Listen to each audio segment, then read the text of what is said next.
right, Jeremy Miner, welcome to another episode of Closers Are Losers. Now, today, we have a special guest today. We have one of our he's actually our lead account executive. His name is Yash. Yash, you know what? I have a really hard time pronouncing your name, and your office is like 3 offices down from my office. Only known each other for 2 years, right? Gajjar? Gajjar. Gajjar. Yeah. I'm from Arkansas. We don't know how to pronounce names down there.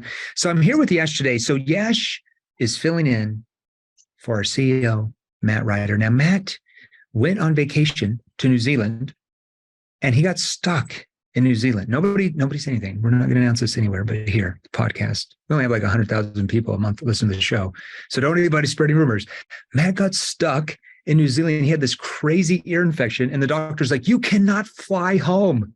And so his wife and kids had to fly back like probably 3 or 4 days ago because they had school. They couldn't keep missing. And Matt is stuck in New Zealand with his ear infection. I believe he's going to be fine. He gets to fly back here in a couple of days. So we are letting him heal. He's off till next week. And Yash, thanks for filling us in. Now, every single week, what we do is we always take questions. So we have a team that goes through like our YouTube channel or IG or, Facebook posts, and they look at all the different questions people ask us, whether they're a client, whether they're not a client, whatever.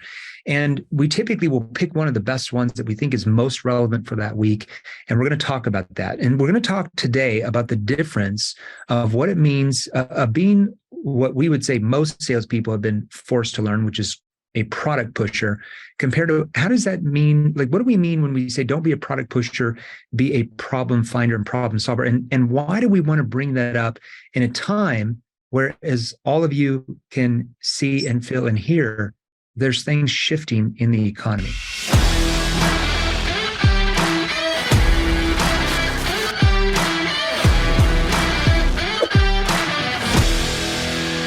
Right. We've talked about there's these bank collapses going on and things are on the news. People are worried, like, is there going to be a recession? What's going on? And I went through the Great Recession. I would say it was a depression of like 2008. It was really 2000.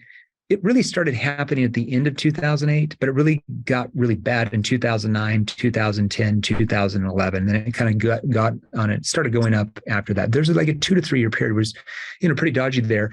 And the industry I was selling in, half the company I worked for lost their job. Now, because I was the top salesperson in the entire industry in the company at that point, and I was making a little bit over 7 figures a year in commissions at that point, 2008, obviously I was protected because of my skill level. My skill level protected me, right? Now, unfortunately for my colleagues, their skill level did not protect them because their skill level was not that good. They just didn't put the time in it. They didn't learn the advanced skills. So what we should really be talking about today is, as the economy shifts, Yash, and I want you to talk to, some of the people that you meet with, companies you talk with, individual salespeople you talk with in every industry. As the economy shifts and starts to contract, which it has been the last 3 or 4 months, I would say maybe even 6, and it's only going to contract even more. Every shortcoming in your sales ability will only be magnified by 10, and it will be much harder for you to sell because all these laydowns that you might have been used to getting the last 2 or 3 years, well, when the economy contracts, guess where the laydowns go? There are not many laydowns, and it becomes harder to sell. What are you seeing with the people you're talking to right now? Yeah, I think it's interesting, right? Because I think 2 years ago, laydowns was a thing, whether it was solar, insurance, medical device. Like out of the 150 plus industries we train in, a lot of the salespeople were successful. And all of a sudden, 2 years later, their numbers are cut in half or cut in a third. Yeah. And the reason is because the laydowns aren't there. Like people who sell solar could knock on a solar door in California 2 years ago, charge an incredible amount of money and make $5,000 in commission, and they were good for the day. Now people are not as open to it. Right. And so like I was talking to a prospect about this that was in the mortgage industry, because a lot of people have suffered in that industry as well, just because of where prices are of the economy. Yeah. Interest rates and stuff. Yeah. Yeah. And I was, funny enough, one of our top mortgage clients made over 5 million this year in commission. And I was having a discussion with him about this. Right. And it's like, I think like, prospects that were broke 2 years ago are still going to be broke today. They're just going to be a lot harder, more broke than they were 2 years ago. Prospects that were laydowns 2 years ago is just simply going to be a little bit harder than they were 2 years ago. Yeah. But it's forcing you to actually do your job rather than just product pushing the whole time. Well, it's forcing you to learn more advanced skills, because if you have, let's say your laydown sales get cut by 75, 80%, and everybody else that normally is easier to sell, let's say it becomes even 30 or 40% harder to sell to the average prospect, and you're saying the same things you have been, you're asking the same questions you've asked for years. When the economy contracts, well, guess what? Guess what's going to happen to your income? It's going to contract as well. So if you want to not just survive what's coming, if you actually want to thrive, what do you have to do? Got to learn advanced skills, right? You got to acquire more advanced skills, right? Now, the salespeople. So I want to talk to you about this, because you talk to all sorts of salespeople all day long, different companies, different industries. You're talking, some that are in, B2C, business to consumer, and then others that are in, business to business sales, or even some that are, business to government sales, even training, companies to do that. What is, maybe break down, like, what do you see as couple of the biggest problems that salespeople have in their sales process, their structure, that maybe they don't even know they have? Maybe they just don't realize it's a problem that's causing them to lose sales. What would you say those top 3 things are? Let's talk about each one of them. I think the first thing is, like, indirectly people product push. They don't feel it. Like, it's hard to feel it when you're so passionate about what you sell and you're passionate about what you do, but you automatically do it. I think, it's funny because whenever you do your live event, right, when you're doing a keynote with the clients we train, and we were at, Utah recently being one of them, and you'll ask people, right, like, why should I go move forward with you? And everybody has the same response. I have your back. We love our clients. We're there. It's an indirect knee-jerk reaction. You get me when you buy. That's what they always say. You get me when you buy. Oh, I'm sure your competitors never say that too. Exactly, right? So I think a lot of people knee-jerkly, like so it's funny enough, I was role-playing with one of our clients today for solar, who just became a client today, and we were going over a few of how he handles objections. So I gave him a think about it. I was like, I want to think about this. And it was right into, but you're saving $500 a month. So now, rather than disarming the prospect because they've just given an objection because there's a resistance to make a change, you sound like every other sales rep that wants to save $500, even in B2B. If I'm selling B2B marketing or branding, but we've helped all these companies do all these amazing things. We've trained in right. So I think the key factor is, like, indirectly, and this is why I think recording calls, reviewing them is important, but indirectly, unknowingly, a lot of people automatically go right back, rather than disarming prospects, they're right back at their throat of why the product they try to go into, like, prove them, like, prove exactly, it to them why it's a good deal for them. And human beings don't buy on logic. They only buy on emotion. Yeah. Right. Okay. So what you're saying, the first thing is a lot of salespeople don't believe they're product pushing. They believe they're asking really good questions. Maybe they got some consultative questions they've learned. I'm not pushing. I ask my questions, but they don't realize that their questions are very surface level. And there's certain things that they're saying in that sales process that cause their prospect to emotionally shut down. Right. And that's why they get, when they ask a question they think is good, they get very vague answers from the prospect. They get very generalized answers. And then at the end, because the prospect never opened up, they get I want to think it over objection. It's over. I want to keep looking around, do more research, get more quotes, talk with my spouse, talk with the board, talk with my uncle who lives in a van down by the river. So the first thing is most salespeople just don't believe they're product pushers when they really are. They just don't know what they don't know, right? I always say, what's the biggest problem in selling? The problem that you don't know you have. Because if you don't know what your problem is, then how do you know what to change? You don't even know you have a problem. What's the second biggest thing you see salespeople struggle with that maybe they just don't realize they're doing wrong that causes them to lose a lot of deals? I think one thing, and this is as cliche as it sounds, maybe more the way they think about sales, right? But I think it's like, your closing rate really doesn't matter if you're not making more money. I think what a lot of people look at when they're looking at this new economy, right? Or even they listen to the podcast, it's like, well, I close at 75%, but I'm only making 10, 20 grand a month. Right. And I think I'm closing at 75%, but I only make 10 grand. Yeah. It's like, well, why does that matter? And I'll always ask people that. So when I talk to sales professionals that are possibly looking at 7th level training, it's like, well, hey man, if you were closing at 50%, but you made 40,000 a month in commissions, or your company grew 2x, but you were closing percentage down, would you prefer that? And so I think, like, a closing percentage metric of whether you're successful or not is not the best metric, because you didn't close out like 100%, but you still. It's based on your income. Yeah, income. Exactly. income is what shows your sales ability period. This is what I always say. It's like John Madden in football always says, your record, you are what your record says you are. If you win 8 games and you lose 8 games, you are what your record says you are. You're an average team. And the same is true in sales, because I think a lot of salespeople, they have a big ego. And so when you might ask them like what type of closing percentage do, they don't want to look bad. So they just throw out a random number, which they have no idea is true or not. Let's just be real, right?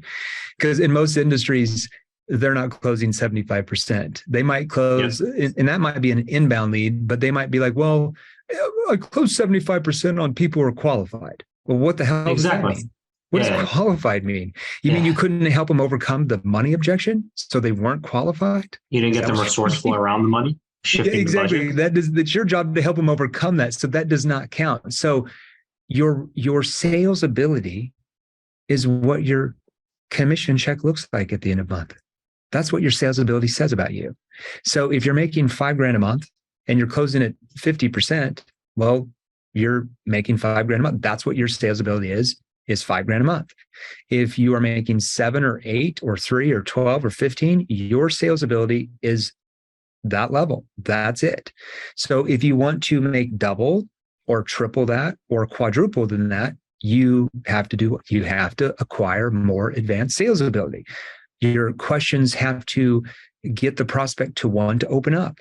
Your tone has to change in certain parts of your sales process. You were talking to me today because, we train our reps here how to have better tonality. And you were talking about like, I'm using, this and that and those type of things. And people are opening up to me even more. And dude, you make a lot of money. I mean, you make, geez, I don't know if I want to say not a bad day on here. Make a lot of money. He's on pace to make $1 million in this year in commissions. By the way, you're welcome. I think we pay you guys too much. What's going on? No, you deserve it. You're really good. You help people, right? You help them see problems that maybe they didn't see they had. Right? Yeah. It's funny you say that because I was talking to 2 of our clients. So, that guy in the mortgage protection industry that makes over $5 million, he only has a 30% conversion rate. And that's why he's here. It's to learn more advanced skills to increase that. But it's not like he has a 90% conversion rate, but he's here to get that better. If all that guy does is increase by 10%, his income goes up dramatically. Joseph Roberry, one of our clients in solar, right? Doesn't have a 100% conversion rate, makes multi 7 figures in commissions, right? And so I think like for a lot of people, whether it's a company or a sales rep, your value is not defined by your closing percentage. It's a metric that does matter, no doubt. Yeah. I would rather make 70K a month in commissions closing at 25% than make 10K a month in commissions converting at the 80. metric that counts is what your check says every month. That's the metric that counts, nothing else. Because, there were, in my industry, in the industries that I sold in 2 B2C industries and 2 B2B, right? So you've got different things, different tweaks.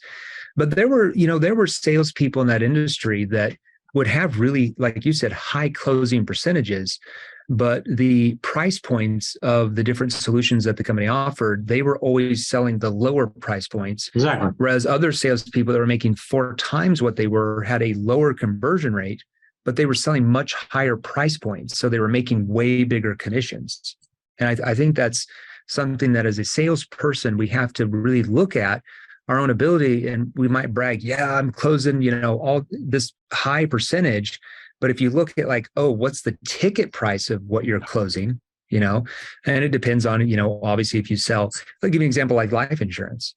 So you might have a really high closing percentage and you're selling a lot of like term life insurance policies for $100,000. But then that other guy who's making 10 times more than you are, his average ticket price is, $600,000 whole life policies, but he has a lower conversion rate.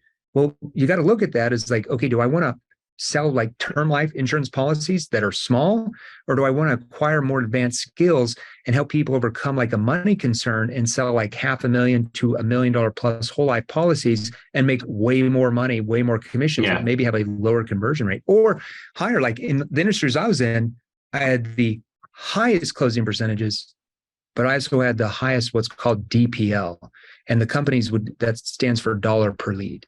So every lead that came in, this is the dollar amount they knew they would make off me. And my DPL in one industry was almost 15 grand. So every lead that they gave me, they knew 15 grand was coming back. That's a very high DPL for that industry I was in. Okay, if that makes sense. So, and that was the last industry I was in where I was selling like e-commerce training packages, like events that were like, anywhere from like on the low end, like 10 grand all the way up to like maybe 15 to 60 grand. My average lead that came in, 15 grand. So when you have a high DPL, okay, that means you have a very high skill level to be able to get the prospect to build a gap in their mind from where they are compared to where they want to be. So that's the second thing. What's the third thing that you see that maybe salespeople or companies you talk to don't really know, a problem they don't really know they have that is just crushing their results? I think there are two things. I mean, one thing and I think, you can give more context is like, what NEPQ, I think, does for people, right, when you ask those neuro-emotional persuasion questions is by the end of that process, there is no, if you've done it right, there is no fundamental reason for that individual not to move forward. It just doesn't make sense for them not to do it because you've created a big enough gap, the consequence, there's a big enough reason for them to get it done and to move forward. That they've told themselves. Exactly, right? That they've told themselves. And I think for a lot of people by the end, and I was talking to a guy today where he made me remember back before NEPQ, the way he used to sell. And I was like, you know what? I get that feeling because it's like most people have a good system, but they don't know by the end of that call or by the end of that appointment if it's actually what's best for them. Yeah. Because when you look at people that handle objections with convictions, right? Certain salespeople compared to others, like you look at a guy like even Matt, when he was handling objections, he used to fight for people to make a change, B2B, B2C, right? He fought for those companies and those salespeople to make changes, right? Yeah. Many salespeople give up on their prospects or just fight against them. And the reason they're fighting against or giving up on prospects is they haven't really created a process where by the end of it, it doesn't make sense. And so when you're handling those objections, it's genuinely out of confusion because you care rather than fighting against them or for them because you want to sell. And I think like a lot of companies that are doing okay or salespeople that think they're doing okay, it's one, because the standard of like, 10, 20K a month, that's amazing. But I think two, it's the fact that they haven't really created that process. Yeah, I like that. I like that that viewpoint. And it reminds me of, how did I want to, I was just going to say something so unique there. And I'm just like, oh my gosh, what is going on? So it reminds me of, they don't know that there's, here's what I was going to say. When you say NEPQ, when you really master NEPQ, okay, so with whatever you sell, anybody listening to us, if you're one of our clients, you know what we're talking about. When you really go through our virtual training portals and our group training, with our trainers and myself and everybody involved, you're going to get so good that at the end of each sales conversation, you're going to be able to feel yourself, even if you're on Zoom, even if you're not in person, or even if you're on the phone, you don't even see them. You're going to feel the tension that prospect has inside. And I don't mean sales pressure. There's a difference between external sales pressure and getting the prospect to feel so much internal tension of where they are compared to where they now want to be, because that gap is so big, because you're able to help them see that maybe they have a lot more problems they didn't realize they had, and what are the consequences if they don't do anything about those problems. That at the end, logically and emotionally, it just makes sense to them. They feel that it is far more risky for them to not purchase what you're offering and get their problem solved and get what they want than it is to get the money to purchase your solution. They come to that conclusion where they're saying, it's way more risky for me. It's way more expensive for me if I don't purchase this today. And that's probably where you want your prospects to be. Because if you don't get them to that way of, most importantly, feeling that, not thinking that, but feeling that, that's why you're just losing deals that are clients who are in the same industry as you. They're making those every day because you just haven't acquired that skill set yet. Can you say anything more to that? Because you talk to a lot of salespeople every day. Yeah, I think it's funny. There's so many things that I do that are like, when I'm speaking with prospects that I do unknown, that I'm like, oh, that wasn't a thing before NEPQ, right? Like, I had a client the other day that, to work with us, went out there and asked his mom to get a loan out for him to get advanced training. And now the guy's made an extra 3 sales this week, made over 4,000 in commissions in the insurance space, right? And I think when people say like, because money is usually a big objection, regardless of what product or service you sell, when it comes to the brass task of why they're giving you the objection, because if it was for free, they'd probably do it. Right. And I think when people are always like, oh, I just get a lot of money objections, or, oh, they just can't afford it. It's like, can they not afford it? Or have you not got them resourceful to afford it? Right. And that's the issue when you're making like, and it usually happens to people that make anywhere from 10 to 30K a month. This is just what I see. But when people are making about that amount in commissions, right, 5 to 30, and people don't buy because they don't have money, it's like, oh, well, it's the best I could do. I have a 75% conversion rate. Everybody in the company, I'm the top performer. I'm one of the better guys. Right. But I think when you think of like how many deals you lose because of not overcoming that one objection you always get, that one thing about it, the partner, the board objection, then it's like, am I just not getting people resourceful? Yeah, you're not getting resourceful enough. It's not, okay, so I want to make sure everybody understands. You bring up a valid point. It's not like the money doesn't exist. The money is already there. It's in their mind. It's your product or service is not a priority to them yet because of your lack of sales ability on where they're currently already spending that same money. So it's, unless you're selling a $10 million solution to a homeless person, it's not like the money does not exist. The money is already there, but it's not a priority for them to take the money they're already spending somewhere else and spend it over with you. Now, that's your job as the sales professional, like I said a minute ago, to get them to feel that it is far more expensive for them not to purchase your solution and the problems stay the same than it is to purchase your solution so they have what they want, which is more expensive.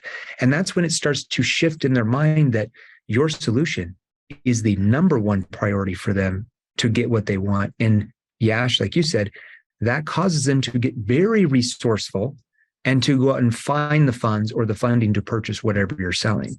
And that right there can double, triple, quadruple or more the income you're making right now. I don't care if you already make 250 grand a year, that can take you to 700 grand a year, just that little shift. And I think one thing to add on that, I think the first person you have to do that with is yourself, though.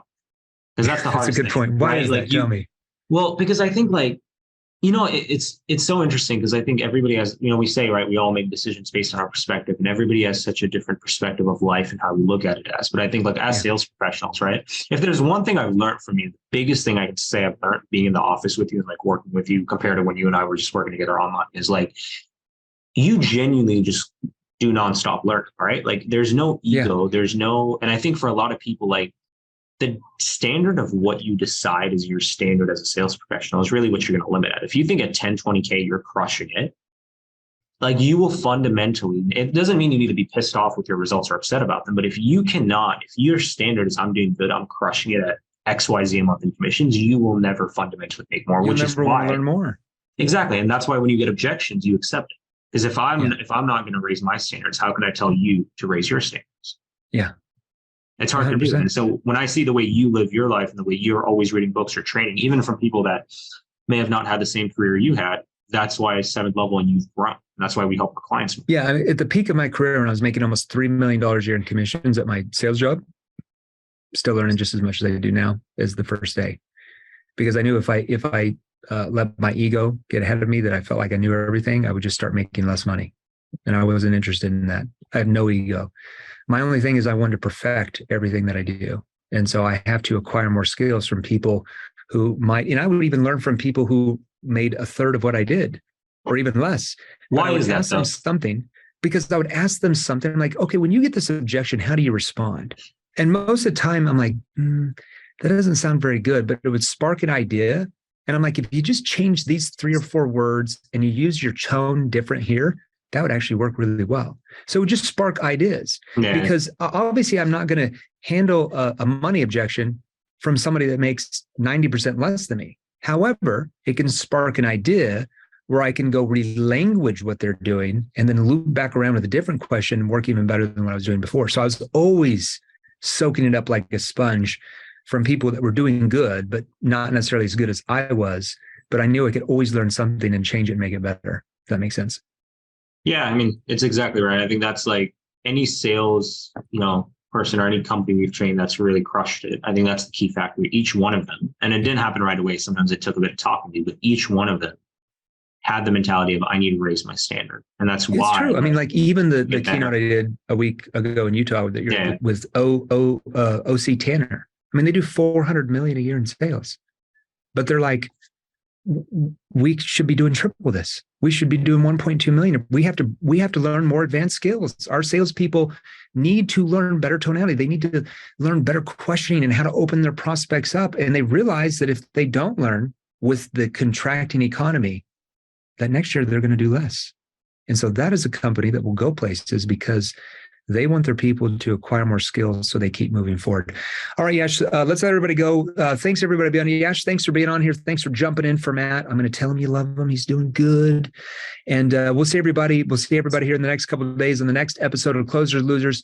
And then people always ask us, where do you start to learn about what we do? Make sure you go to our free Facebook group, salesrevolution.pro. There's going to be a link here, salesrevolution.pro.